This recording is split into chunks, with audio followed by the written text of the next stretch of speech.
काय गणदैवताय गणाध्यक्षाय धीमहि गुणशरीराय गुणमण्डिताय गुणेशानाय धीमहि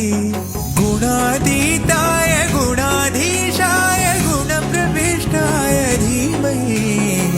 एकदन्ताय वक्रतुण्डाय गौरीतनयाय धीमहि गजेशानाय भालचन्द्राय श्रीगणेशाय धीमहि